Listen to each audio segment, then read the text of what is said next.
ಶ್ರೋತ್ರಿಯ ಬ್ರಹ್ಮನಿಷ್ಠ ಸದ್ಗುರು ಬಸವಾನಂದರ ಪಾದಕಮಲಗಳಿಗೂ ಅವರ ಪ್ರತಿರೂಪದಂತಹ ನಿಜಗುಣಪ್ಪನವರ ಪಾದಕಮಲಗಳಿಗೂ ನನ್ನ ದೀರ್ಘದಂಡ ಪ್ರಣಾಮಗಳನ್ನ ಸಲ್ಲಿಸುತ್ತಾ, ಸದ್ಗುರು ಮಾರ್ಥಂಡ ಸಾಬಯ ಸದ್ಗುಳ ಪಾದಕಮಲಗಳಿಗೂ ಹಾಗೂ ರಾಯಪ್ಪ ಸದ್ಗುರುಗಳ ಪಾದಕಮಲಗಳಿಗೂ ನನ್ನ ದೀರ್ಘದಂಡ ಪ್ರಣಾಮಗಳನ್ನ ಸಲ್ಲಿಸುತ್ತಾ, ಗುರು ಸ್ವರೂಪರಾದಂಥ ನನ್ನ ಪತಿದೇವರಿಗೂ ಕೂಡ ನನ್ನ ದೀರ್ಘದಂಡ ಪ್ರಣಾಮಗಳನ್ನ ಸಲ್ಲಿಸುತ್ತಾ, ಮನದಲ್ಲಿ ಸ್ಮರಿಸಿಕೊಳ್ಳುತ್ತಾ, ತಮ್ಮೆಲ್ಲರಿಗೂ ವಂದಿಸುತ್ತಾ ಇವತ್ತಿನ ಪರಮಾರ್ಥ ಗೀತೆ ಶುರುವಾಗಿತ್ತು. ಅನಿವಾರ್ಯ ಕಾರಣದಿಂದ ಮದುವೆಯ ಕಾರ್ಯಕ್ರಮ ಇರೋದ್ರಿಂದ ನಾವು ಊರಿಗೆ ಹೋಗೋದಾಯ್ತು. ಹಂಗಾಗಿ ಮಧ್ಯ ಸ್ವಲ್ಪ ದಿವಸ ಹೇಳಕ್ಕಾಗ್ಲಿಲ್ಲ. ಈಗ 5ನೇ ಗತಿ ನಡೆದಿದೆ. ಬಟ್ ಎಷ್ಟು ಅಂತ ಸ್ವಲ್ಪ ರಿವರ್ಸ್ ಮಾಡ್ಕೊಂಡು ಹೋಗೋಣ. ಸ್ವಲ್ಪ ರಿವರ್ಸ್ ಮಾಡ್ಕೊಂಡು ಹೋಗೋಣ ಅಂತ ಅನ್ಕೊಳ್ತಿದ್ದೀನಿ. ಈ ಪಂಚಮಗತಿ ಏನ್ ಹೇಳ್ತಾರ ನೋಡೋಣ. ಇಲ್ಲಿ ಹಲವಾರು ವಿಚಾರಗಳನ್ನ ಅವರು ವಿಶೇಷವಾಗಿ ಹೇಳುತ್ತಾರ. ಪರಮಾರ್ಥ ಗೀತೆಯಲ್ಲಿ ಯೋಗ ವಾಸಿಷ್ಠದಿಂದ ಇದಂಥ ವಿಚಾರ. ತನುವಿನ ಏನ್ ಹೇಳ್ತಾರ ಪಂಚಮಗತಿ ಒಳಗ. ಇಲ್ಲಿ ಇವಾಗ ತನುವಿನ ಹವಣಂ ತಿಳಿವಂ ತನು ನಯನದಿಂದ ಇಂತು ಪೇಳ್ವೆನೊಲಿದು ಬಳಿಕ ಆ ತನುವಿನೊಳು ಭೂತ ವಿಕಾರ ವನಿತು ಅನಿತಂ ಈಗಳೊರೆವೆನು ಅರಿ ಇಂತು ಇಳೆಯೋಳು ಅಂತನ್ನುವಂತ ವಿಚಾರವನ್ನ ಹೇಳ್ತಾ ಇದ್ದಾರೆ. ಏನ್ ಹೇಳ್ತಾರ, ಹಿಂದಿನ ವಿಚಾರದಲ್ಲಿ 4ನೇ ಗತಿಯಲ್ಲಿ ಕೂಡ ಕೆಲವು ವಿಚಾರಗಳನ್ನ ನಾ ಹೇಳಿದ್ವಿ. 4 ರೀತಿಯಿಂದ ಭೂಮಿಗೆ ಬರುವಂತ ಜೀವಿಗಳು: ಅಂಡಜ, ಸ್ವೇದಜ, ಉದ್ಭಿಜ, ಜರಾಜ. ಇದರ ಉತ್ಪತ್ತಿ, ದೇಹದ ಬಗ್ಗೆ, ಮತ್ತೆ ಷಡ್ಭಾವ ವಿಕಾರಗಳ ಬಗ್ಗೆ, ಪಂಚಕೋಶಗಳ ಬಗ್ಗೆ, ಎಲ್ಲದ್ರ ಬಗ್ಗೆ ನಾವು ಹೇಳಿದೀವಿ. ಈ ಒಂದು 5ನೇ ಗತಿ ಒಳಗ ಶರೀರದೊಳಗಿರುವ ಪಂಚಭೂತಗಳ ವಿಕಾರವನ್ನ ನಾವು ಹೇಳುತ್ತೀವಿ. ಅಂತಃಕರಣ ಚತುಷ್ಟಯ 4 ಅಧ್ಯಾಸಗಳ ವಿಚಾರ, ದೃಷ್ಟಿ, ಸೃಷ್ಟಿ, ಮತ್ತ ಮನಸ್ಸಿನ ಸ್ವರೂಪ, ಪಂಚಭೂತಗಳ ವಿಕಾರ, ಇವೆಲ್ಲವುಗಳನ್ನ ನಾ ಹೇಳ್ತೀವಿ ಅಂತ ಗ್ರಂಥಕರ್ತರು ಹೇಳ್ತಾರೆ. 1ನೆಯ ನುಡಿಯಲ್ಲಿ ಏನ್ ಹೇಳ್ತಾರ ಅಂತಂದ್ರ, ಇಳೆಯ ಅಂಶವೇ ತನುರೂಪಾಗಿಹುದು, ಜಲದಂಶವೇ ಆ ದ್ರವಮಾಗಿಹುದು, ದೇಹದ ಮಧ್ಯದೊಳು ಜ್ವಲಿಸುತ್ತಾ ಉಯಿಸಲು ಅನ್ನ ರಸವನ್ನೇ ಕೊಳ್ಳುತ್ತಾ, ಪಶಿವಂ ತೃಷಯಂ ಮಿಗೆ ಪುಟ್ಟಿಸುತ್ತಾ ವ್ಯಸನ ಆಲಸ್ಯಗಳನ್ನಾಗಿಸುತ್ತಾ, ಧಾತುಗಳೇಳಂ ಬಿಸಿ ಮಾಡುತ್ತಾ ಆ ತನುವಂ ಚೆಲುವೆಂದೆನಿಸುತ್ತಾ, ಸಕಲ ಅವಯವಂ ದೀಪ್ತಿಯನ್ನೆಸಗಿ ವಿಕರಿಸಿ ಶೋಷಣೆ ಗೈದುರೆ ಮಸಗಿ ಇನಿತು ಬಹು ವಿಧವಾಗಿಹ ಕರ್ಮ ತನುವಿನೋಳಿಹುದು ಅಂತಜ್ಞ ಧರ್ಮ ಅನ್ನುವಂಥ ವಿಚಾರವನ್ನ ಇಲ್ಲಿ ಹೇಳತ್ತಾರೆ. ಏನ್ ಹೇಳ್ತಾರ, ಈ ಒಂದು ಪಂಚಭೂತಗಳು ನಮ್ಮ ಶರೀರದ ಒಳಗ ಏನೇನಾಗಿದಾವಂತ ಹಿಂದೆ ಬಂದದ. ಒಂದ್ ಸ್ವಲ್ಪ ಇದನ್ನ ರಿವರ್ಸ್ ಮಾಡ್ಕೊಂಡು ಹೋಗೋಣ. ಯಾಕಂತಂದ್ರ ರಿವಿಷನ್ ಮಾಡ್ಕೊಂಡು ಹೋಗೋಣ ಒಂದ್ ಸ್ವಲ್ಪ. ಭೂಮಿಯ ಭಾಗ ಏನದ ಕಠಿಣ ಆಗಿರುವಂಥದ್ದು. ಭೂಮಿಯ ಭಾಗವೇ ಈ ಶರೀರ ಆಗಿರುವಂಥದ್ದು. ಅಂದ್ರ ಶರೀರದಲ್ಲಿರುವಂತಹದ್ದು ಏನೇನ್ ಕಠಿಣ ಅದಾವ ಅವೆಲ್ಲ ಭೂಮಿ ಅಂಶದಿಂದ ಕೂಡಿದಂಥದ್ದು. ಅದಕ್ಕೆ ಅಲ್ಲಿ ಅಸ್ಥಿ, ರೋಮ ಇವೆಲ್ಲ ಏನದಾವ ಅಂತಂದ್ರ ಕಠಿಣ ಭಾಗ. ಇವು ಎದ್ರ ಭಾಗ ಅದಾವ ಅಂತಂದ್ರ ಹೇಳ್ತಾರ ಪೃಥ್ವಿಯ ಭಾಗ ಆಗ್ಯದಾವ. ಮತ್ತೆ ನೀರಿನ ಅಂಶ ಏನದಾವ ನಮ್ಮ ಶರೀರದಾಗ ಅಂದ್ರ ಇಲ್ಲಿ ಈ ದ್ರವವಾಗಿರುವಂತ ಅಂದ್ರೆ ದೇಹದಲ್ಲಿ ರೇತು, ರಕ್ತ ಈ ದ್ರವದಿಂದ ಕೂಡಿದಂತ. ದ್ರವ ಅಂದ್ರೆ ಸ್ವಲ್ಪ ನೀರಾಗಿ ಇರುವಂತದ್ದಕ್ಕೆ ದ್ರವದ ಅಂಶ ಅಂತ ಹೇಳ್ತಾರೆ. ಸ್ವಲ್ಪ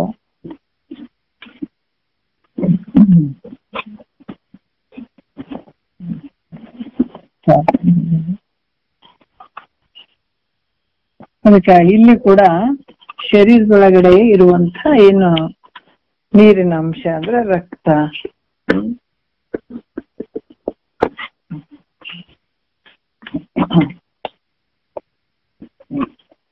ಏನ್ ಹೇಳ್ತಾರ ಅಂದ್ರ ಜಲದ ಅಂಶ ಏನದ ದ್ರವವಾಗಿರುವಂತ. ದೇಹದಲ್ಲಿ ಯಾವ್ದಂದ್ರ ರೇತು, ರಕ್ತ ಇವೆಲ್ಲ ಜಲದ ಅಂಶಗಳು ಅನ್ನುವಂಥದ್ದು. ಆಮೇಲೆ ಮೂಲಾಧಾರದಲ್ಲಿ ಇರುವಂಥದ್ದು ಅಗ್ನಿ. ಇದು ಬಹಳಷ್ಟು ಪ್ರಕಾಶಮಾನವಾಗಿರುವಂಥದ್ದು. ಇದು ಏನಂದ್ರ ಊಟ ಮಾಡಿದಂತ ಅನ್ನವನ್ನ ಪಚನ ಮಾಡುವಂಥದ್ದು, ಮತ್ತೆ ಅದರ ಸಾರವನ್ನ ಗ್ರಹಿಸುವಂಥದ್ದು. ಮತ್ತೆ ವಿಶೇಷವಾಗಿ ಇದೇನ್ ಮಾಡ್ತದ, ಅಗ್ನಿ ಹಸಿವು ನೀರಡಿಕೆಗಳನ್ನ ವಿಶೇಷವಾಗಿ ಹುಟ್ಟಿಸ್ತದ. ಅದಕ್ಕ ಮತ್ತೆ ಈ ಸ್ತ್ರೀ ಸಂಘ ಮಾಡುವಂಥದ್ದು, ಇವೆಲ್ಲ ವ್ಯಸನಗಳನ್ನ ಮಾಡುವಂತ ಕೆಲಸ ಯಾವುದಂದ್ರ, ಮತ್ತೆ ನಾಳೆ ಮಾಡೋಣ ನಾಡ್ದು ಮಾಡೋಣ ಅನ್ನುವಂತ ಆಲಸ್ಯ ಭಾವನೆ ಹುಟ್ಟುವಂಥದ್ದು ಕೂಡ ಅಗ್ನಿಯಿಂದಾನೇ ಆಗ್ತದ ಅನ್ನುವಂಥ ವಿಚಾರವನ್ನ ಹೇಳ್ತಾರೆ ಅವರು. ಆಲಸ್ಯ ಭಾವ ಉಂಟು ಮಾಡುವಂಥದ್ದು. ಮತ್ತೆ ಈಗ ಶರೀರದಲ್ಲಿ ರಕ್ತ, ಮಾಂಸ, ಈ ನಾಡಿ, ಈ ಮೇಧಸ್ಸು, ಇವೆಲ್ಲ 7 ಧಾತುಗಳೇನದಾವ, ಇವೆಲ್ಲವನ್ನ ಬೆಚ್ಚಗೆ ಮಾಡುವಂತ ಕೆಲಸ ಮಾಡ್ತದ ಯಾವುದು, ಅಗ್ನಿ. ಮತ್ತೆ ಶರೀರ ಸುಂದರವಾಗಿ ಕಾಣುವಂಗ ಕಾಂತಿಯುಕ್ತವನ್ನಾಗಿ ಮಾಡುವಂಥದ್ದು ಅಗ್ನಿ ಕೆಲಸನೇ. ಮತ್ತೆ ನೇತ್ರ, ಈ ಸ್ತೋತ್ರ ಇಂದ್ರಿಯಗಳು, ಸ್ತೋತ್ರ, ತ್ವಕ್ಕು, ಜಿಹ್ವ, ಗ್ರಾಣ, ನೇತ್ರ, ಇವೆಲ್ಲವುಗಳನ್ನ ಪ್ರಕಾಶ ಮಾಡುವಂತ ಕೆಲಸ ಇಲ್ಲಿ ಆಗ್ತದ. ಮತ್ತೆ ವಿಶೇಷವಾಗಿ ಈ ತೀಕ್ಷ್ಣತ್ವ ಹೇಗಂದ್ರ ಶರೀರವನ್ನ ವಿಚಾರ ಮಾಡಿ, ಕೆಲವು ಸಲ, ಯಾಕಂದ್ರೆ ಶರೀರವನ್ನ ನಾವು ವಿಚಾರ ಮಾಡಿದಾಗ ಕೆಲವು ಸಲ ಏನಾಗ್ತದೆ, ಈ ವಿಕಾರ ಮಾಡುವಂಥದ್ದು ಕೂಡ ಮಾಡ್ತದ ಅಗ್ನಿ. ಈ ರೀತಿಯಾಗಿ ದೇಹದಲ್ಲಿರುವ ಅನೇಕ ಪ್ರಕಾರದ ಕರ್ಮಗಳನ್ನೆಲ್ಲ ಈ ಅಗ್ನಿ ಏನ್ ಮಾಡ್ತದ, ಮಾಡುವಂಥದ್ದು. ಅಗ್ನಿಯ ಧರ್ಮ ಆದಪ್ಪ ಅಂತ ಕೂಡ ಹೇಳ್ತಾರೆ. ಮತ್ತೆ ಉಳಿದ 2 ಭೂತಗಳು, ಇವುಗಳ ಧರ್ಮಗಳನ್ನ ಹೇಳತ್ತಾರ. 2ನೇ ನುಡಿ ನೋಡೋಣ.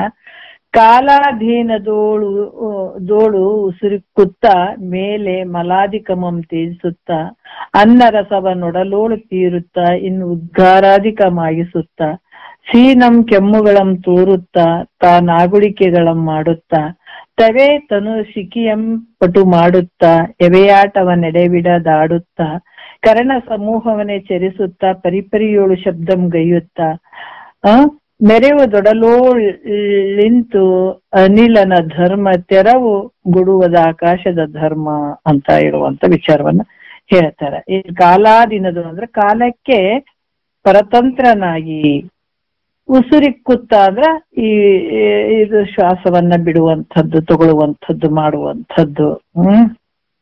ಮತ್ತೆ ಮಲಮೂತ್ರಾದಿಗಳನ್ನ ಬಿಡುವಂಥದ್ದು ಶರೀರದಲ್ಲಿ, ಅನ್ನ ರಸವನ್ನ ಮತ್ತೆ ಕಳಿಸುವಂಥದ್ದು. ಯಾಕಂದ್ರ ಈ ಕಾಲಕ್ಕನುಸಾರವಾಗಿ ಉಸಿರಾಡುವುದು ಪ್ರಾಣ, ಮತ್ತೆ ಮಲಮೂತ್ರಗಳನ್ನ ಬಿಡುವಂಥದ್ದು ಅಪಾನ ವಾಯು. ಇವು ಯಾಕಂದ್ರೆ ಪಂಚವಾಯುಗಳು ಈ ಶರೀರದೊಳಗ ಬಹಳಷ್ಟು ಕೆಲಸಗಳನ್ನ ಮಾಡ್ತಾವ. ಯಾಕಂದ್ರೆ ಉಸಿರಾಡುವಂಥದ್ದು, ಶರೀರವನ್ನು ಹೊತ್ಕೊಂಡ್ ತಿರುಗಾಡುವಂಥದ್ದು ಕೆಲಸ ಯಾವ್ದು ಮಾಡ್ತದಂದ್ರ ಪ್ರಾಣವಾಯು ಮಾಡ್ತದ. ಮಲಮೂತ್ರಗಳನ್ನ ಬಿಡುವಂಥದ್ದು ಅಪಾನ ವಾಯುವಿನ ಕೆಲಸ ಆಗ್ತದ. ಅನ್ನ ರಸವನ್ನು ಶರೀರ ತುಂಬಾ ಹರಡುವಂಥದ್ದು ಯಾವ್ದಪ್ಪ ಅಂತಂದ್ರ ಈ ವ್ಯಾನನ್ ಕೆಲಸ ಆಗ್ತದ, ವ್ಯಾನ. ಮತ್ತೆ ಉದ್ಗಾರವನ್ನು ಉಂಟು ಮಾಡುವುದು ಸೀನು, ಕೆಮ್ಮು ಇವುಗಳನ್ನ ಉಂಟು ಮಾಡುವಂಥದ್ದು ಯಾವುದು ಅಂತಂದ್ರ ಈ ಉದಾನದ ಕೆಲಸ. ಮತ್ತೆ ಈ ಯಾವ ರೀತಿ ಅಂತಂದ್ರ ಈ ನಾಗವಾಯು ಆಕಳಿಕೆಯನ್ನು ಉಂಟು ಮಾಡುವಂಥದ್ದು, ದೇವದತ್ತ ಹೊಯ್ ಎವೆಯಾಟವನ್ನ ಮಾಡುವಂಥದ್ದು. ಮತ್ತೆ ಇದ್ರಾಗ ಹೇಳ್ತಾರ ಅವರು ಕೂರ್ಮ ವಾಯು ವಾಗೇಂದ್ರಿಯಗಳನ್ನ, ಕರ್ಮೇಂದ್ರಿಯಗಳನ್ನ ನೋಡ್ರಿ. ಯಾಕಂದ್ರೆ ಕೂರ್ಮ ವಾಯು ವಾಗಾದಿಗಳು, ನಾಗಾದಿಗಳೇ ಕರ್ಮೇಂದ್ರಿಯಗಳನ್ನ, ಪ್ರಾಣಾದಿಗಳ ಜ್ಞಾನೇಂದ್ರಿಯಗಳನ್ನ, ವೈರಂಭ ಮುಖ್ಯಾದಿಗಳೇ ಅಂತಃಕರಣ ಮತ್ತೆ ಚತುಷ್ಟಯನ್ನ ಪ್ರೇರಣೆ ಮಾಡ್ತಾವೆ. ಉಪವಾಯುಗಳು ಇವೆಲ್ಲ ಇವಕ್ಕನ್ನು ಪ್ರೇರಣೆ ಮಾಡುವಂತ ಕೆಲವು ಇದ್ದಾವ ಅನ್ನುವಂಥದ್ದನ್ನ ಹೇಳ್ತಾರ. ಇವೆಲ್ಲವುಗಳನ್ನ ಚೇಷ್ಟ ಮಾಡುವಂತದಕ್ಕೆ ಇವು ಕಾರಣಗಳಾಗಿದಾವೆ ಇವೆಲ್ಲ ಶರೀರದಲ್ಲಿ. ಮತ್ತೆ ಶರೀರದಲ್ಲಿ ಶಬ್ದ ಮಾಡೋಣ ಮತ್ತು ಅಗ್ನಿ ಬೆಳೆಸೋಣ, ಇವೆಲ್ಲ ಕಾರ್ಯಗಳು ವಾಯುವಿನಿಂದನೇ ಆಗ್ತಾವ ಶರೀರದಾಗ. ಇವಕ್ಕೆಲ್ಲ ಯಾಕಂತಂದ್ರ ಇವೆಲ್ಲ ಕೆಲಸಗಳು ಪ್ರಾಣಾಪಾನ ವ್ಯಾನ ಉದನ ಮತ್ತೆ ಇದಕ್ಕೆ ಪ್ರೇರಣೆ ಮಾಡುವಂತ ಕೆಲವು ವಾಯುಗಳು, ಇವೆಲ್ಲವುಗಳನ್ನ ಮಾಡುವಂತ ಕೆಲಸ ಯಾವ್ದು ಅಂತಂದ್ರೆ ವಾಯುವಿನ ಧರ್ಮ ಅಂತ ಕೂಡ ಹೇಳ್ತಾರೆ. ಮತ್ತೆ ಇವೆಲ್ಲವಕ್ಕೂ ಅವಕಾಶ ಕೊಟ್ಟಿರುವಂತದ್ದು ಯಾವ್ದಂದ್ರ ಅವಕಾಶ ಕೊಟ್ಟಿರುವಂತದ್ದು ಆಕಾಶದ ಧರ್ಮ. ಇವೆಲ್ಲವನ್ನ ಯಾಕಂತಂದ್ರ ಇವು ವಾಯುಗಳು ಏನ್ ಮಾಡ್ತಾವಂದ್ರ ಜ್ಞಾನೇಂದ್ರಿಯಗಳಿಗೆ, ಕರ್ಮೇಂದ್ರಿಯಗಳಿಗೆ, ಅಂತಃಕರಣಗಳ ಚತುಷ್ಟಯ ಇವೆಲ್ಲಕ್ಕೂ ಪ್ರೇರಣೆ ಮಾಡುವಂಥವದ. ಅದಕ್ಕೆ ಈ ರೀತಿಯಾಗಿ ಶರೀರದಲ್ಲಿ ಶಬ್ದವನ್ನು ಮಾಡೋಣ ಮತ್ತು ಅಗ್ನಿ ಬೆಳೆಸೋದು ಇವೆಲ್ಲ ಯಾವ್ದ್ರಿಂದ ಆಗ್ತವೆ ಅಂದ್ರೆ ವಾಯುವಿನ ಧರ್ಮಗಳು ಅದಾವ. ಮತ್ತೆ ಇವು ಯಾವ ಕಾರ್ಯಕ್ಕಾದ್ರೂ ಅವಕಾಶತೆಯನ್ನು ಕೊಡುವಂಥದ್ದು ಆಕಾಶದ ಧರ್ಮ ಈ ನಮ್ಮ ಶರೀರದೊಳಗ ಅನ್ನುವಂಥದ್ದು ಕೂಡ ಇಲ್ಲಿ ಹೇಳ್ತಾರ.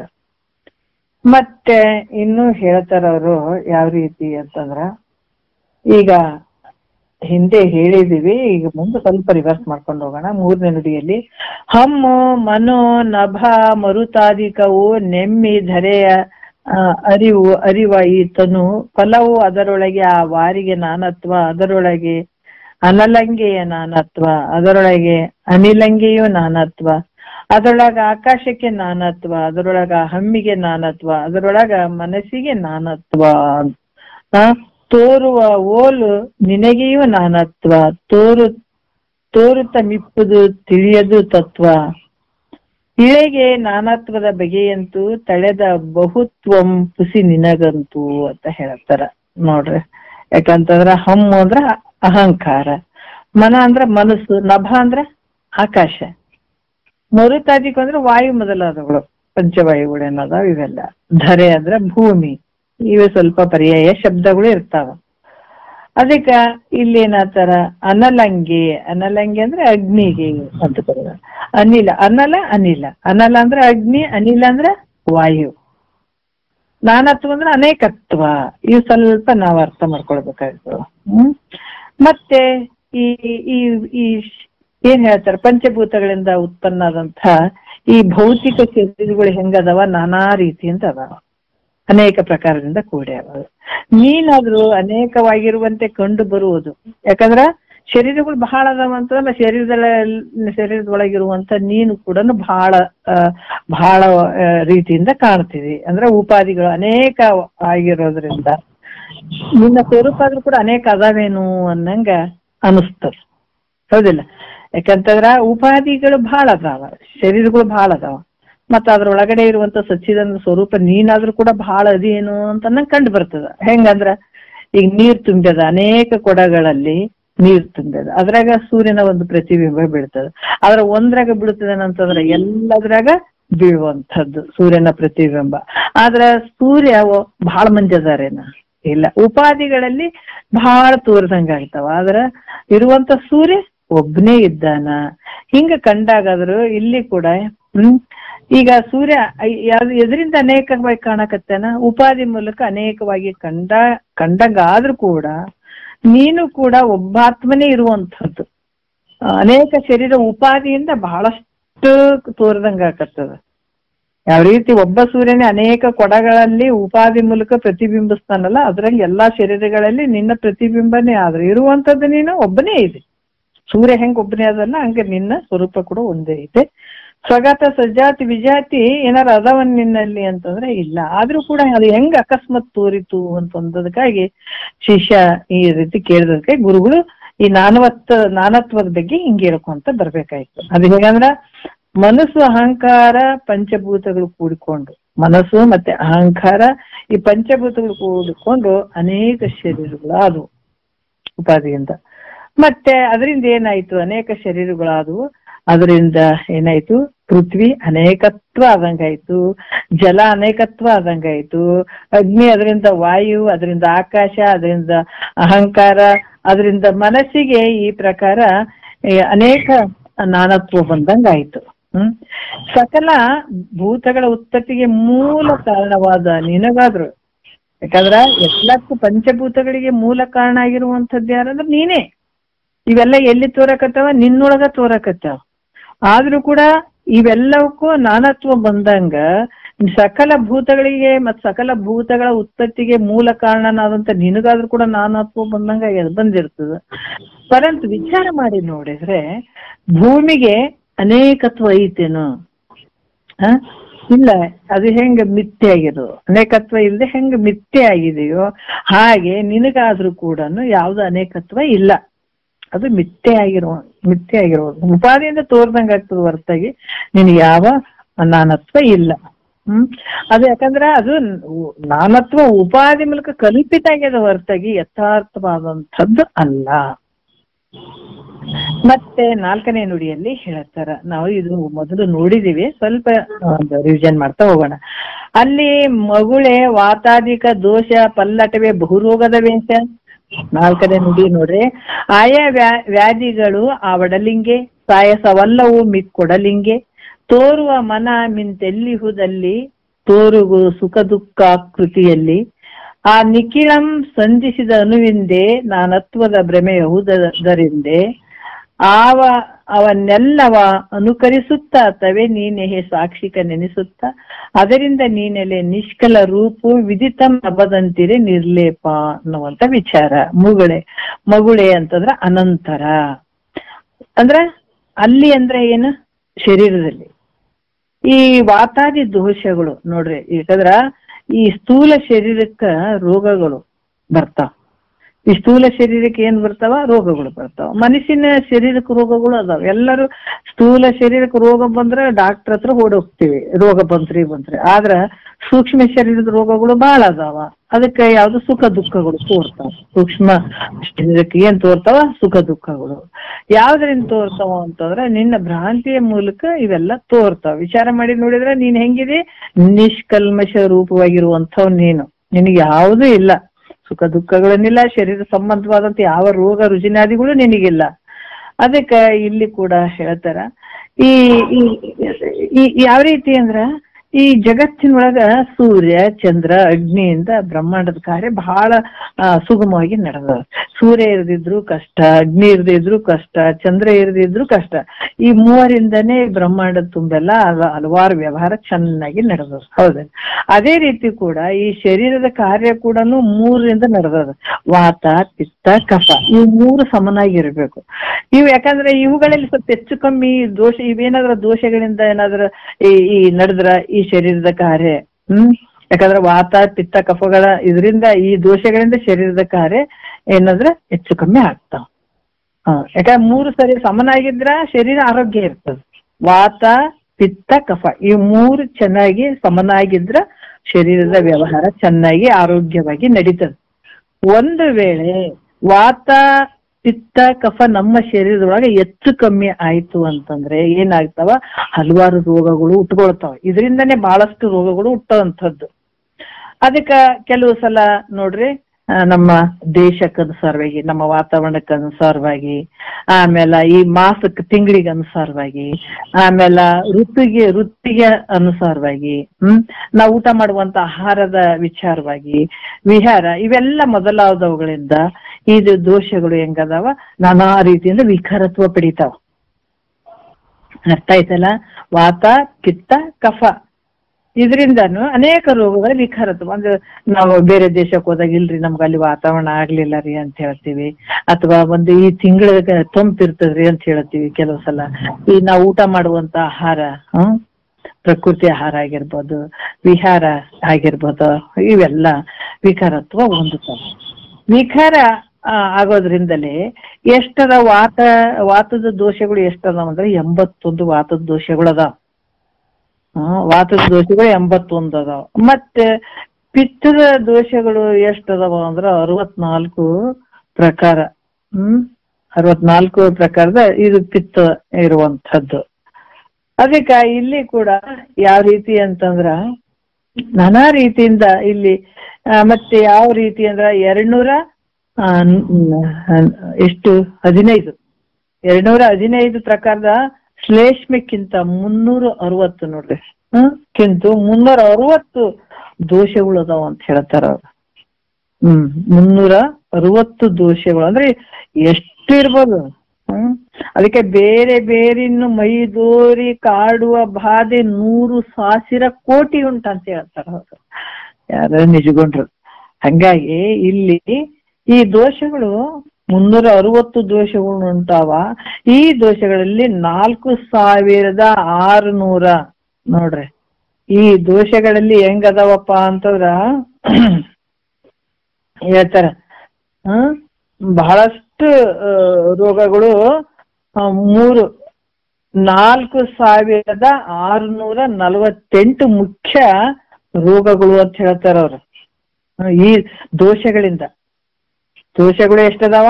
ವಾತದಲ್ಲಿ 81 ಪ್ರಕಾರ, ಮತ್ತೆ ಪಿತ್ತದಲ್ಲಿ 215 ಪ್ರಕಾರ, ಮತ್ತೆ ಶ್ಲೇಷ್ಮ ಅಂದ್ರೆ 360 ಪ್ರಕಾರ. ಈ ರೀತಿ ದೋಷಗಳಿಂದ 4648 ಮುಖ್ಯ ರೋಗಗಳು ಅದಾವ ಅಂತ ಹೇಳ್ತಾರೆ ನೋಡ್ರಿ. ಈ ರೀತಿ ರೋಗಗಳು 1000 ಸಂಕೀರ್ಣ ರೋಗಗಳು ಸಂಭವ ಆಗ್ತಾವ ಅಂತ ಹೇಳ್ತಾರೆ, ಅಷ್ಟು ರೋಗಗಳು. ಮತ್ತೆ ಇವುಗಳಲ್ಲಿ ಧಾತುಜ ಕರ್ಮಜ ಎಷ್ಟದಾವ? ಧಾತುಜ ರೋಗ ಮತ್ತೆ ಕರ್ಮಜ ರೋಗ ಅನ್ನುವಂಥವು 2 ಪ್ರಕಾರದ ರೋಗಗಳು ಅದಾವ. ಧಾತುಜ ಮತ್ತೆ ಯಾವ ರೋಗ ನೋಡ್ರಿ, ನಾವು ಈಗ ಇವೆಲ್ಲ ಅನುಭವಿಸ್ತೀವಿ, ಆದ್ರೆ ನಾವು ಸೂಕ್ಷ್ಮವಾಗಿ ವಿಚಾರ ಮಾಡಂಗಿಲ್ಲ. ಅಂದ್ರೆ ನಮ್ಗೆ ಕಷ್ಟ ಗೊತ್ತಿಲ್ಲ. ಕಷ್ಟ ಗೊತ್ತಿತ್ತು, ನಮ್ಗೆ ಮುಂದೆ ಏನೇನ್ ಕಷ್ಟಗಳು ಅದಾವ, ಇದು ನಾವು ಇದು ಕೇಳದೆ ಬಿಟ್ರೆ ನಮ್ಗೆ ಎಷ್ಟು ಕಷ್ಟ ಅದಪ್ಪ ಮುಂದ ಜೀವನ, ಅಥವಾ ಮುಂದಿನ ಲೋಕಗಳು ಎಷ್ಟು ಕಷ್ಟ ಅದಾವ, ಏನೇನ್ ಕಷ್ಟ ಅದಾವ ಅಂತ ನಮಗ್ ಗೊತ್ತಾಯ್ತಂದ್ರ ಕುಂದ್ರಂಗಿಲ್ಲ, ಕೇಳಬೇಕಪ್ಪ ಅನಿಸ್ಬಿಡ್ತದ. ನಮಗೆ ಇದು ಯಾವ್ದು ಗೊತ್ತಿಲ್ಲ. ಗೊತ್ತಿಲ್ಲ, ಅದಕ್ಕಾಗಿ ನಾವು ಆರಾಮಾಗಿ ಕಾಲ ಕಳಿಲಕತ್ತೀವಿ. ಹೆಂಗ್ ಹೋಗಕತ್ತದ ನಮಗ ಗೊತ್ತಿಲ್ಲ. ಬಟ್ ರೋಗಗಳು ಅನ್ಭೋಗ್ಸಕತ್ತೀವಿ ಇಲ್ಲನ್. ಹಲವಾರು ಹೆಜ್ಜೆಜಿಗೆ ರೋಗಗಳು ಅದಾವ. ಹಿಂದೂ ಕತ್ತಲ್ದಾಗ ಹೋಯ್ತು, ಮುಂದಕ್ಕೆ ಕತ್ತಲ. ಈಗ ವರ್ತಮಾನ ಕಾಲದಲ್ಲಿ ಮಾತ್ರ ನಾವು ಜೀವನ ಮಾಡ್ತಾ ಇದ್ದೀವಿ. ಮುಂದೆ ಏನ್ ಬರ್ತದೋ ಗೊತ್ತಿಲ್ಲ.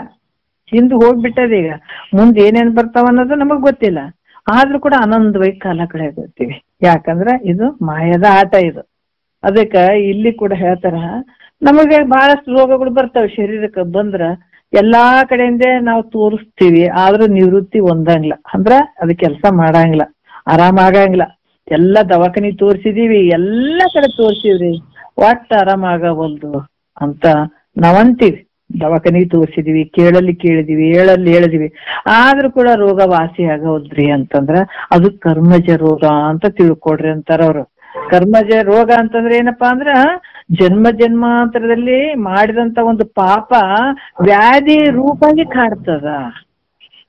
ಅದಕ್ಕ ನಾವ್ ಏನ್ ಮಾಡಿವಿ, ನಮ್ಮಿಂದನೇ ಹಿಂದ್ ಬೆನ್ನಿಗೆ ಹಚ್ಚಿ ಬಿಡ್ತಾನ ನೋಡ್ರಿ ದೇವ್ರು. ಭಗವಂತ ಹೆಂಗ್ ಮಾಡಿದನ್ ರೂಲ್ಸ್, ಹೆಂಗ್ ಮಾಡಿದನ ಅಂದ್ರೆ ನಾವ್ ಏನ್ ಮಾಡಿದೀವಿ ನಾವ ಅನ್ಭೋಗಿಸ್ಬೇಕು, ಬೇರೆ ಯಾರು ತಗೊಳಂಗಿಲ್ಲ.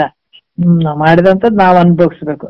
ಅದಕ್ಕ ಈ ಹಿಂದೆ ಜನ್ಮಾಂತರದಲ್ಲಿ ಮಾಡಿದಂತ ಈ ಪಾಪದ ಏನ್ ಫಲ ವ್ಯಾಧಿ ರೂಪಾಗಿ ನಮ್ಮನ್ನ ಕಾಡ್ತದ.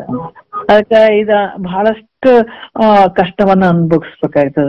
ಮತ್ ಇದು ಹೆಂಗ್ರಿ ಕಡಿಮೆ ಆಗ್ತದೋ ಇಲ್ಲೋ ಅಂದ್ರ ಇದು ಅನುಭವಿಸ್ಬೇಕಾಗ್ತದ, ಇಲ್ಲ ಅಂತಿಲ್ಲ. ಆದ್ರೂ ಇದನ್ನ ಕೆಲವು ಸಲ ನಿವೃತ್ತಿ ಮಾಡ್ಕೊಳಕ್ಕೂ ಬರ್ತದ ಅಂತ ಹೇಳ್ತಾರ. ಹೆಂಗಂದ್ರ ಈ ಪೂಜೆ, ಈಶ್ವರ ಪೂಜೆ ಮಾಡೋದ್ರಿಂದ, ಧ್ಯಾನ ಮಾಡೋದ್ರಿಂದ, ಜಪ ಮಾಡೋದ್ರಿಂದ, ಇವೆಲ್ಲ ಮೊದಲಾದ ಈ ಪುಣ್ಯ ಕರ್ಮಗಳು ಮಾಡೋದ್ರಿಂದ, ಈ ಪುಣ್ಯ ಕರ್ಮಗಳು ಮಾಡೋದ್ರಿಂದ ಏನಾಗ್ತದ ಅಂತಂದ್ರ ಇದನ್ನ ನಿವೃತ್ತಿ ಮಾಡ್ಕೊಳಕ ಸಾಧ್ಯ ಆಗ್ತದ ಅಂತ ಹೇಳ್ತಾರ. ಯಾಕಂತಂದ್ರ ಯಾವುದು ಚಿಕಿತ್ಸೆಯಿಂದ ನಿವೃತ್ತಿ ಹೊಂದುತ್ತದೋ ಅದು ಧಾತುಜ ರೋಗ ಅಂತ ಅನ್ಸ್ಕೊತದ. ಅದು ಯಾಕಂತಂದ್ರ ನಾವು ಎಲ್ಲೇನೋ ತೋರ್ಸಿದ ತಕ್ಷಣ, ಡಾಕ್ಟರ್ ಹತ್ರ ತೋರ್ಸಿದ ತಕ್ಷಣ ಇನ್ನೊಂದು ರೋಗ. ಯಾಕಂದ್ರ ಈ ರೀತಿ ಪುಣ್ಯ ಕೆಲಸಗಳನ್ನ ಮಾಡೋದ್ರಿಂದ ಇದನ್ನ ನಿವೃತ್ತಿ ಆಗ್ತದ. ಆದ್ರೆ ಯಾವ್ದು ಒಂದು ರೋಗ ಬಂತು, ನೋವಿತ್ತಪ್ಪ ಅಂತಂದ್ರ ಅದು ಡಾಕ್ಟರ್ ಹತ್ರ ಹೋದ ತಕ್ಷಣನೇ ಅದು ಕಡಿಮೆ ಆಗ್ತದೆ. ಕಡಿಮೆ ಆಗಿ ಅದಕ್ಕೆ ಏನ್ ತಿಳ್ಕೊಬೇಕು, ಧಾತುಜ ರೋಗ ಅಂತ ತಿಳ್ಕೊಳ್ಬೇಕಾಗ್ತದ. ಮತ್ತೆ ಇಲ್ಲಿ ಕೂಡ ಈ ರೋಗಗಳು ವಿಶೇಷ ಲಕ್ಷಣ ಅಂತಂದ್ರ ಕೆಲವು ಸಲ ನಾವು ಅದನ್ನ ಪರೀಕ್ಷೆ ಮುಖಾಂತರ ಕಂಡಿಡ್ಕೊಳಕ್ ಸಾಧ್ಯ ಆಗ್ತದ. ಇದು ಏನು ಶರೀರಕ್ಕೆ ಬಂದಿರ್ತದಲ್ಲ ರೋಗ, ಡಾಕ್ಟರ್ ಮುಖಾಂತರ ತೋರ್ಸ್ಕೊಂಡಾಗ ಇದು ಕಡಿಮೆ ಏನಾಗ್ತದಲ್ಲ, ಈ ರೋಗವನ್ನ ಕಂಡಿಡಿಯೋದಕ್ಕ ಹಲವಾರು ರೀತಿಯಿಂದ ನಾವು ಪರೀಕ್ಷಾ ವಿಚಾರ ಆಗ್ಲಿ, ಆಮೇಲೆ ಕೆಲವು ಆಯುರ್ವೇದ ಆಗ್ಲಿ, ಕೆಲವೊಂದು ಏನಂತಂದ್ರ ನಾನಾ ರೀತಿಯಿಂದ ಕೆಲವೊಂದು ಔಷಧಗಳನ್ನ ಮೂಲಕ ಅದನ್ನ ಕಡಿಮೆ ಆಗ್ತದ. ಈ ರೋಗಗಳು ಕೂಡ ಹೆಂಗದಾವ ಅಂತಂದ್ರೆ ಆಯಾ ಶರೀರಗಳನ್ನ ಅನುಸರಿಸಿ ಭಿನ್ನ ಭಿನ್ನಗಳಾಗಿ, ಆಯಾ ಶರೀರಗಳನ್ನ ಅನುಸರಿಸಿ ಭಿನ್ನ ಭಿನ್ನಗಳಾಗಿ, ಅಂದ್ರ ಈ ರೋಗಗಳು ಬರ್ಬೇಕಂದ್ರೂ ಕೂಡ ಆಯಾ ಶರೀರಗಳೇ ಆಯಾ ರೀತಿಯಿಂದ ರೋಗಗಳು ಬರ್ತಾವ. ಒಂದೇ ರೋಗ ಮನುಷ್ಯರಿಗೆ ಬಂದಂತ ರೋಗ ಪ್ರಾಣಿ ಪಕ್ಷಿಗಳಿಗೂ ಬರ್ತಾವೇನ್ರಿ, ಪ್ರಾಣಿ ಪಕ್ಷಿಗಳಿಗೆ ಬಂದಂತ ರೋಗಗಳು ನಮಗೂ ಬರ್ತಾವೇನ್ರಿ ಅಂದ್ರೆ ಹಂಗಿಲ್ಲ. ಆಯಾ ಶರೀರಕ್ಕೆ ಯಾವ್ಯಾವ ರೋಗಗಳು ಬರ್ತಾವ ಆ ರೀತಿಯಿಂದ ಬರ್ತಾವ. ಯಾಕಂದ್ರೆ ಶರೀರಕ್ಕೆ ಅನುಸಾರವಾಗಿ ಬರ್ತಾವ. ಆಯಾ ಶರೀರಗಳು ಹೆಂಗದಾವ ಅದ್ರ ಪ್ರಕಾರ ರೋಗಗಳು ಬರ್ತಾವ. ಅಂದ್ರೆ ಈಗ ಹಸು ಆಗಿರ್ಬೋದು, ಆಮೇಲೆ ಈ ಕುದುರೆ ಆಗಿರ್ಬೋದು, ಮನುಷ್ಯ ಆಗಿರ್ಬೋದು, ಈ ಶರೀರಗಳಿಗೆ ಅನುಸಾರವಾಗಿ ರೋಗಗಳು ಬೇರೆ ಬೇರೆ ಆಗಿರ್ತಾವ. ಅದರಿಂದ ಈ ಮನುಷ್ಯನ ರೋಗ ಪಶುಗಳಿಗೆ ಬರಂಗಿಲ್ಲ, ಪಶುಗಳ ರೋಗ ಮನುಷ್ಯನಿಗೆ ಬರಂಗಿಲ್ಲ, ಈ ರೀತಿ ಆಗ್ತಾವ. ಮನುಷ್ಯ ಶರೀರ ರೋಗ ಯಾಕಂದ್ರ ಈ ಒಂದಕ್ಕೊಂದು ಭಿನ್ನವಾಗಿ ಅದಾವ ರೋಗಗಳು ಕೂಡ. ಆಯಾ ಶರೀರಗಳಿಗೆ ಭಿನ್ನ ಭಿನ್ನವಾಗಿ ರೋಗಗಳು ಬರ್ತಾವ. ಮತ್ತೆ ಸಂಕಲ್ಪ ವಿಕಲ್ಪ ರೂಪದಿಂದ ಕಾಣಿಸಿಕೊಂಬ ಈ ಮನಸ್ಸು ಎಲ್ಲಿರ್ತದೋ, ಈ ಮನಸ್ಸನ್ನುವಂಥದ್ದು ಯಾವ್ದಕ್ಕೆ ಗುರಿ ಆಗ್ತದ್ರಿ? ಇದು ಸಂಕಲ್ಪ ವಿಕಲ್ಪ ಮಾಡ್ಕೊಳ್ಳುವಂಥದ್ದು. ಅದಕ್ಕೆ ಸುಖ ಅನ್ನುವಂಥದ್ದು ನಾವು ತಿಳ್ಕೊಳ್ಬೇಕು, ಪಕ್ಕ ತಿಳ್ಕೊಳ್ಬೇಕು. ಸುಖ ದುಃಖ ಅನ್ನುವಂಥದ್ದು ಎಲ್ಲಿ ಐತೆ ಅಂದ್ರ ನಮ್ಮೊಳಗ ಐತೆ. ಇದು ಬಹಳ ಕಷ್ಟ. ತಿಳ್ಕೊಂಡು ಆ ಪ್ರಕಾರ ನಡ್ಕೊಳ್ಬೇಕು. ಈ ನಡ್ಕೊಳ್ಬೇಕಾದ್ರೆ ನಮಗ್ ಗುರುವಾಕ್ಯ ಬೇಕು, ಗುರುವಾಕ್ಯದಿಂದ ನಡ್ಕೊಳ್ಬೇಕಾಗ್ತದೆ.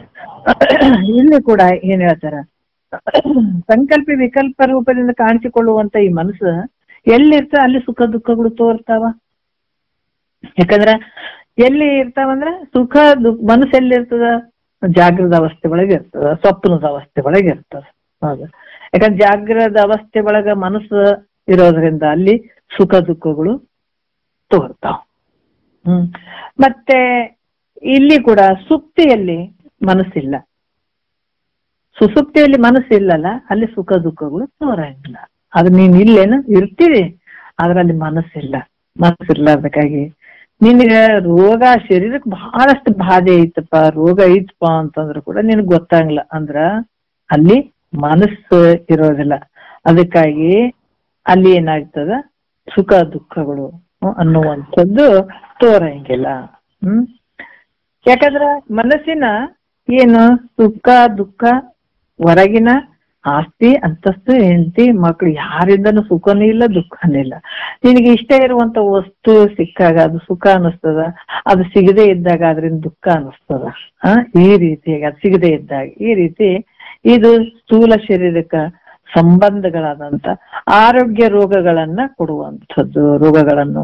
ಮತ್ತೆ ಸೂಕ್ಷ್ಮ ಶರೀರ ಸಂಬಂಧಗಳಾದ ಸುಖ ದುಃಖಗಳನ್ನು ಇದು ಯಾವ ರೀತಿ ಬರ್ತದಪ್ಪ ಅಂದ್ರ ಅಧ್ಯಾಸದಿಂದ.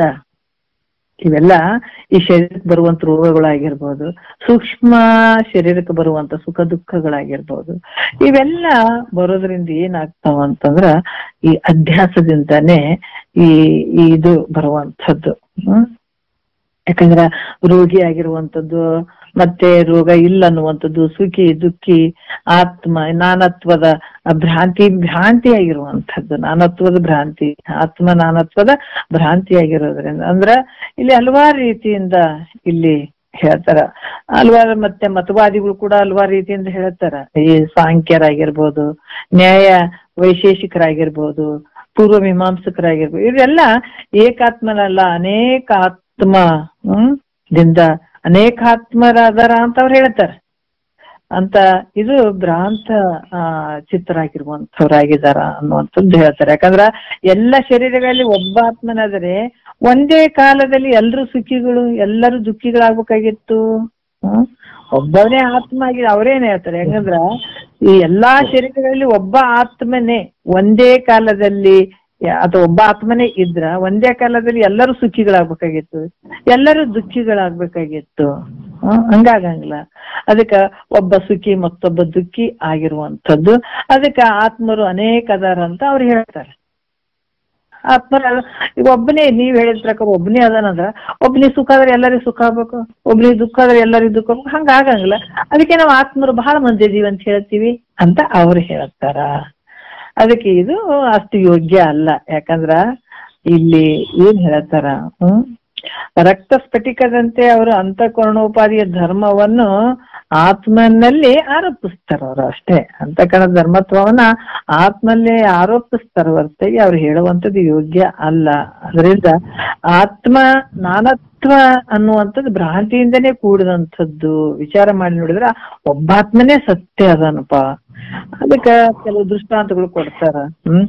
ಮತ್ತೆ ಆಗ್ಲೇ ಕೊಟ್ಟಂಗ ಈ ಘಟದಲ್ಲಿ ಈ ನೀರ್ ತುಂಬಿದಾಗ ಆ ಉಪಾಧಿಯಿಂದ ಅನೇಕ ಸೂರ್ಯರುಗಳು ಅನೇಕವಾಗಿ ಕಂಡಂಗ ಆಗ್ತಾರ. ಆದ್ರ ಸೂರ್ಯ ಬಹಳ ಮಂದಿ ಅದಾರೇನು ಅಂತಂದ್ರೆ ಇಲ್ಲ, ಒಬ್ಬನೇ ಅನೇಕ. ಅದೇ ರೀತಿ ಕೂಡ ಅನೇಕ ಅಂತಃಕರಣೋಪಾದಿಯಲ್ಲಿ ನೋಡ್ರಿ, ಒಬ್ಬ ಕೊಡದಲ್ಲಿ ಕೊಡದ ನೀರಿನಲ್ಲಿ ಸೂರ್ಯನು ಅನೇಕ ರೀತಿಯಿಂದ ತೋರ್ತಾನ, ಯಾವುದರಿಂದ? ಉಪಾದಿಯಿಂದ. ಆದ್ರೆ ಸೂರ್ಯರು ಬಹಳ ಮಂದಿ ಅದಾರೇನು? ಒಬ್ಬ ಸೂರ್ಯನೇ ಅದಾನ.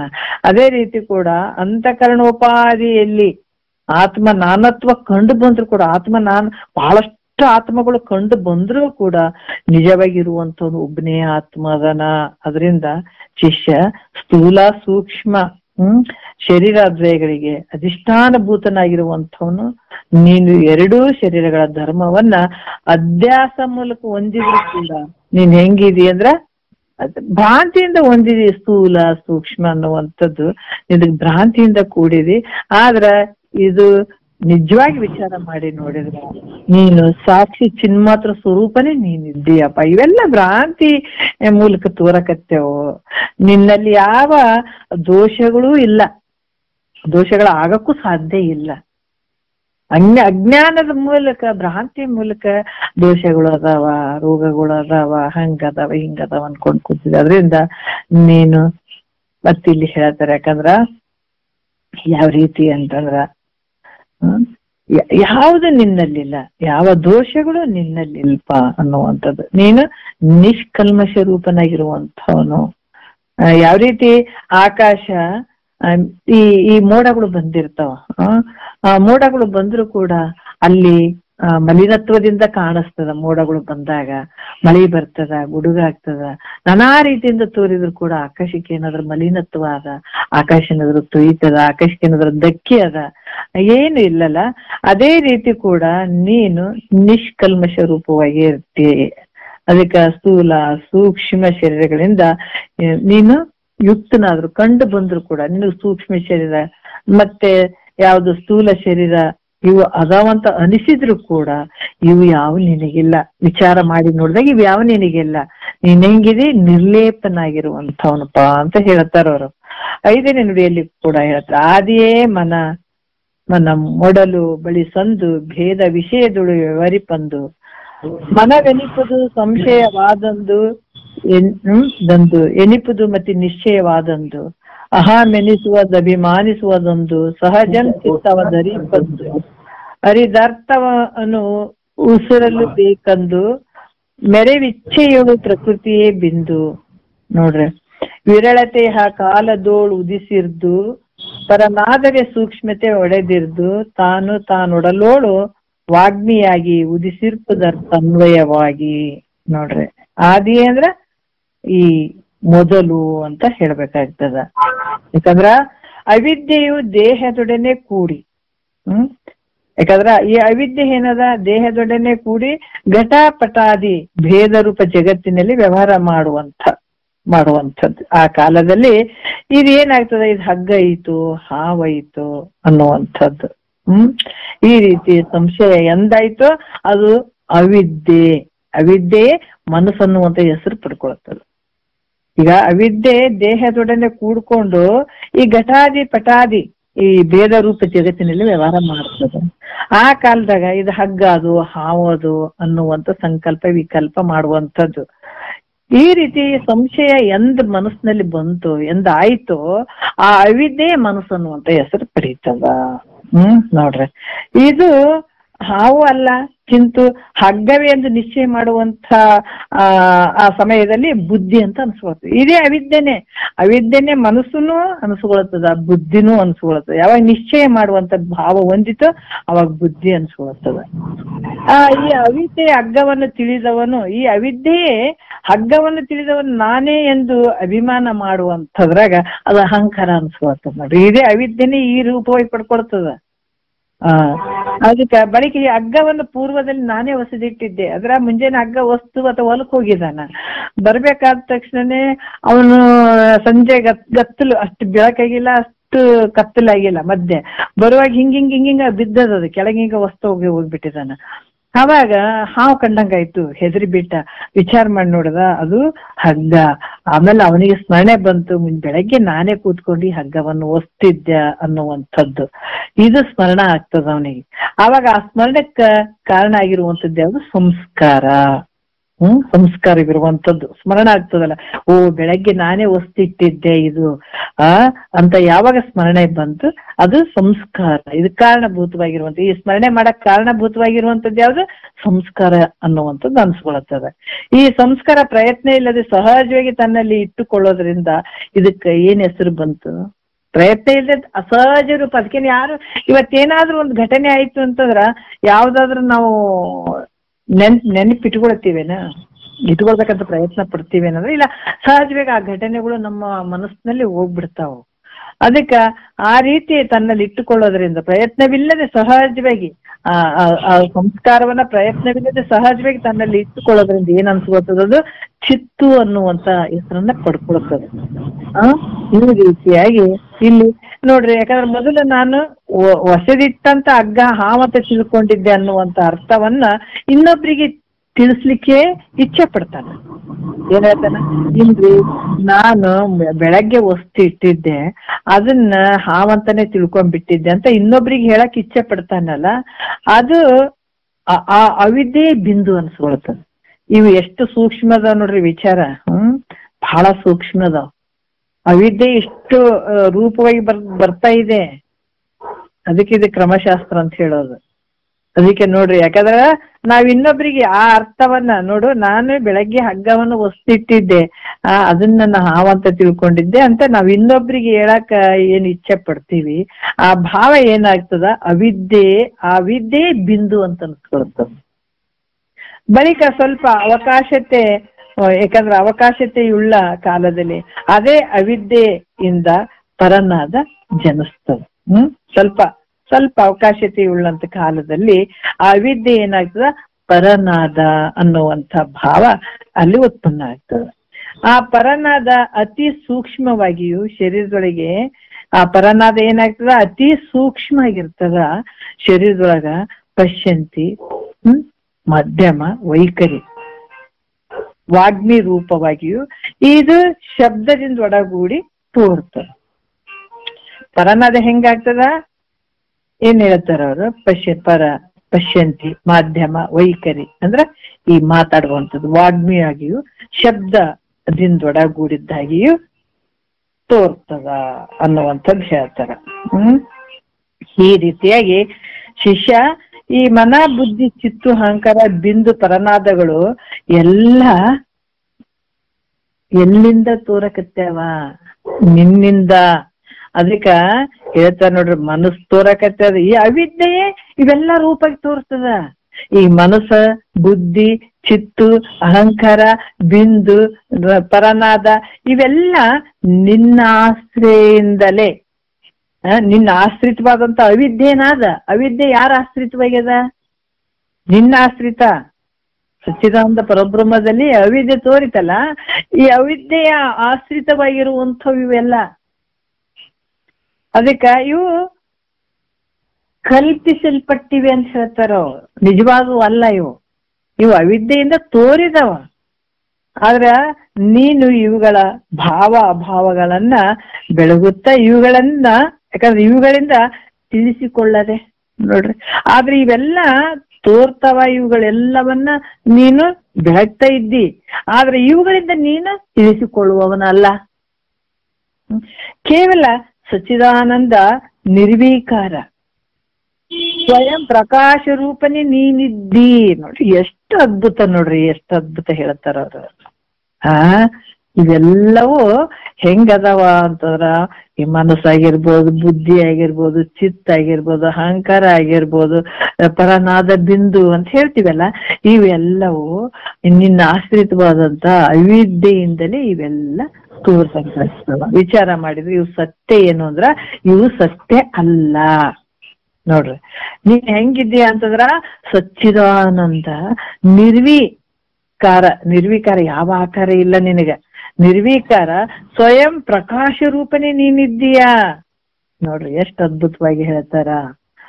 ಮತ್ತೆ ಇಲ್ಲಿ ಏನ್ ಹೇಳ್ತಾರ ಅಂತಂದ್ರೆ, ಇನ್ನೂ ಒಂದು ವಿಚಾರ ನೋಡೋಣ. ಈಗ ಹಿಂದಿನ ವಿಚಾರದಲ್ಲಿ ಏನ್ ಹೇಳಿದ್ರು, ಎಷ್ಟನೇ ನುಡಿ ಅಂತಂದ್ರೆ 6ನೇ ನುಡಿಯಿಂದ ನಾಳೆ ನೋಡೋಣ. ಯಾಕಂದ್ರ ನಿನಗ 4 ಯಾವುದು ಪರ ಪಶ್ಯಂತಿ ಮಾಧ್ಯಮ ವೈಖರಿ, ನಮ್ಮ ಶರೀರದೊಳಗ ಮಾತುಗಳು ಎಲ್ಲಿಂದ ಬರ್ತಾವ, ಯಾವ ಆಯಾ ಜಾಗಗಳು ಯಾವ್ದು, ಪುಸ್ತಿ ಎಲ್ಲಿಂದ ಹುಟ್ಟುತ್ತಾವ ಮಾತು ಅನ್ನುವಂಥದ್ದು ಬಹಳ ವಿಶೇಷ ಅದ. ಈಗ ಮೊದಲು ಒಂದ್ಸಲ ಕೇಳಿದ್ರೆ ಏನ್ ಪರವಾಗಿಲ್ಲ, ಒಂದ್ ಸ್ವಲ್ಪ ರಿವಿಷನ್ ಮಾಡ್ಕೊಂತ ಹೋದ್ರ ತಪ್ಪೇನಲ್ಲ. ಯಾಕಂದ್ರ ಇದು ನಮ್ಮ ವಿಚಾರ ಬಹಳ ಮುಖ್ಯವಾದಂತ ವಿಚಾರ ಅದ. ಇವ್ ಕೇಳಾಕ ನಮಗ ಯಾವತ್ತಿಗೂ ವಿಚಾರಗಳು ಕೇಳಿಲ್ಲ, ಈ ಶಬ್ದಗಳು ಕೇಳಿಲ್ಲಲ್ಲ, ನಮ್ಗೆ ಇವೇನೇನೋ ಹೇಳಕತ್ತಾರಪ್ಪ ಇವ್ ಅರ್ಥನೇ ಆಗೋಲ್ದಂತ ಅನಿಸ್ಬೋದು. ಆದ್ರ ಮುಂದ ಬಹಳ ಫಲ ಕೊಡ್ತಾವ. ಯಾಕಂದ್ರೆ ಕಿವಿಗ್ ಬಿದ್ದು ಹಂಗೆ ಹೋಗಂಗಿಲ್ಲ, ಇವ್ ಉಳ್ಕೊಂಡಿರ್ತಾವ. ಮತ್ ಕೇಳಿದಾಗ ಇವಕ್ಕ ಪ್ರಕಾಶಮಾನತೆಯಿಂದ ಬೆಳಗಕ್ ಶುರು ಮಾಡ್ತಾವ. ಇವ್ ಶಬ್ದಗಳು ನಮ್ಮಲ್ಲಿ ಬಿದ್ದಂತ ಶಬ್ದಗಳು ದೊಡ್ಡ ಕೆಲಸ ಮಾಡ್ತಾವ. ಇವು ಸಾಮಾನ್ಯ ಕೆಲಸ ಅಲ್ಲ. ಏನ್ 24 ಗಂಟೆ ಮಾಡ್ತೀವಿ ಈ ಸಂಸಾರದ ಏನ ಮಾಡ್ತೀವಲ್ಲ ವ್ಯವಹಾರ, ಇದು ಬರೀ ದುಃಖಕ್ಕೂ ಗುರಿ ಮಾಡ್ತದ. ಇದ್ರ ಫಲ ಬರೀ ದುಃಖನೇ ಅದ್ರದ್ದು, ಜನ್ಮ ಜನ್ಮಾಂತರದ ದುಃಖ. ಏನ್ ಅದನ್ನ ಬಿಡಿಸ್ಕೊಂಡು ಒಂಚೂರು ಕೇಳ್ಬೇಕಪ್ಪ ಅಂತ ಇಲ್ಲಿ ಬಂದು ಕೂತ್ಕೊಂಡಿವಲ್ಲ, ಇದು ತಾಕತ್ತು ನೋಡ್ರಿ. ಇದು ದೊಡ್ಡ ಶಕ್ತಿ, ಇದು ಸುಮ್ಮನೆ ಅಲ್ಲ. ಇದು ಎಂತೆಂಥ ಒಂದು ಮಹಾತ್ಮರು ಇದಕ್ಕಾಗಿ ಜೀವನವನ್ನು ಮುಡಿಪಿಟ್ರು. ಯಾಕೆ ಗೊತ್ತಿತ್ತವ್ರಿಗೆ ಇದ್ರ ಆಜು ಬಾಜು ಏನ್ ಕಷ್ಟಗಳು ಅದಾವ, ಮುಂದೆ ಏನ್ ಕಷ್ಟಗಳು ಅದಾವ ಅನ್ನೋದು ಅವ್ರಿಗೆ ಗೊತ್ತಿತ್ತು. ಅದಕ್ಕ ಇಂಥ ಒಂದು ವಿಚಿತ್ರವಾದ ಪ್ರಪಂಚದಲ್ಲಿ ವಿಚಿತ್ರವಾದಂತ ಜನಗಳ ಮಧ್ಯೆ ಈ ವಿಷಯಾದಿಗಳು ತುಂಬಿ ತುಳಿಕ್ತಾ ಇದ್ದಾವ. ಆ ಕಡೆ ಎಳಿತಾ ಇದ್ದಾವ, ಈ ಕಡೆ ಎಳಿತಾ ಇದ್ದಾವ. ಇದನ್ನ ಕೇಳ್ಬೇಕಂದ್ರೆ ಒಂದ್ ಚೂರು ಟೈಮನ್ನು ಕೊಡ್ಲಾರ್ದಂತಹ ಒಂದು ಮಾಯ ಅಲ್ಲಿ ಏರ್ಪಾಡಾಗ್ತದಲ್ಲಿ. ಅಂತದ್ರ ಮಧ್ಯೆ ಒಂದು ಸ್ವಲ್ಪ ಕೇಳ್ಬೇಕಂತ ಮನಸ್ಸು ಇದ್ರಾಗ ಹಾಕೊಂಡೇನ್ ಕುಂದಿರ್ತೀವಲ್ಲ, ಇದು ನೋಡ್ರಿ, ಇದು ಶಕ್ತಿ ಅನ್ಬೇಕು, ಇದು ತಾಕತ್ ಅನ್ಬೇಕು. ಇದು ಕೂತ್ಕೊಂಡು ಇಷ್ಟು ಗುರುವಾಕ್ಯವನ್ನ ಕಿವಿಗೆ ಹಾಕೊಂಡಿವಿ ಅಂತಂದ್ರ ಇದ್ರ ಸಾಮಾನ್ಯ ಫಲ ಅಲ್ಲ, ದೊಡ್ಡ ಫಲ ಇದು. ಅದಕ್ಕ ನಾವಿನ್ನೂ ಕೇಳ್ತೀವಿ ಅನ್ನುವಂತ ಭಾವ ನಮಗ್ ಬಂತು ಅಂದ್ರ ನಾವ್ ಸ್ವಲ್ಪ ಗೆಲ್ಲಕತ್ತೀವಿ ಅಂತ ತಿಳ್ಕೊಳ್ಬೇಕು. ಜಗತ್ತಿನೊಳಗ ಸಾರ್ಥಕ್ ಮಾಡ್ಕೊಳಕತ್ತೀವಿ ಜೀವನ ಅಂತ ತಿಳ್ಕೊಳ್ಬೇಕು. ಇದಕ್ಕೆ ಏನೇ ಇದ್ರು ಕೂಡ ಸಮಯ ಮಾಡ್ಕೊಂಡು ಮಾಡ್ಲೇಬೇಕು. ಮಾಡ್ಕೊಳ್ಳೋದಿದ್ರೆ ನಮ್ಗ್ ಸಮಯ ಸಿಗೋದೇ ಇಲ್ಲ. ಅಷ್ಟೊಂದು ಎಳೆಯುವಂತ ಸಮಯ ಅದಾವ ನಮಗ. ಒಂದ್ ಚೂರ್ ಬಿಡಂಗಿಲ್ಲ. ಆ ಕೆಲಸ ಈ ಕೆಲಸ ಅದಾಯ್ತು ಇದಾಯ್ತು ಎಲ್ಲ ಸುಳ್ಳೆ ಹಂಗೆ ಮಾಡದೆ ಇದಕ್ ಸಮಯನೇ ಕೊಡಂಗಿಲ್ಲ. ಇದಕ್ಕ ಅಷ್ಟೊಂದು ನಮ್ಗ ಮಾಯ ರೂಪ ಕಾಡ್ತದಿಲ್ಲ. ಅದನ್ನ ಬಿಡಿಸ್ಕೊಂಡು ಇಂಥ ಗುರುವಾಕ್ಯವನ್ನ ಕೇಳಕತ್ತೀವಲ್ಲ, ನಾವು ಧನ್ಯರಂತ ತಿಳ್ಕೊಳ್ಳೋಣ ನಾವೆಲ್ಲರ. ಮತ್ತೆ ನಾಳೆ ವಿಚಾರನೂ ಅದ್ಭುತ ಅದಾವ. ಮುಂದೆ ಬಹಳ ಅದ್ಭುತವಾದಂತ ವಿಚಾರ ಹೇಳ್ತಾರೆ. ನಾವೆಲ್ಲ ಅವ್ರ ಜೊತೆ ಹೋಗೋಣ. ಗುರುಗಳು ಹೇಳಕತ್ತಾರಲ್ಲ ಶ್ರೀರಾಮಚಂದ್ರಗ, ಗುರುಗಳು ಶಿಷ್ಯರಿಗೆ ಹೇಳಕತ್ತಾರ, ಅವ್ರ ಜೊತೆ ನಾವು ಹೋಗ್ಬಿಡೋಣ. ಕೇಳ್ಕೊಂಡು ಹೋಗೋಣ. 1-2 ಮಾತು ಗುರುಗಳು ಪಾದಕ್ಕೆ ಅರ್ಪಿಸಿ ಹಾರೋಣ.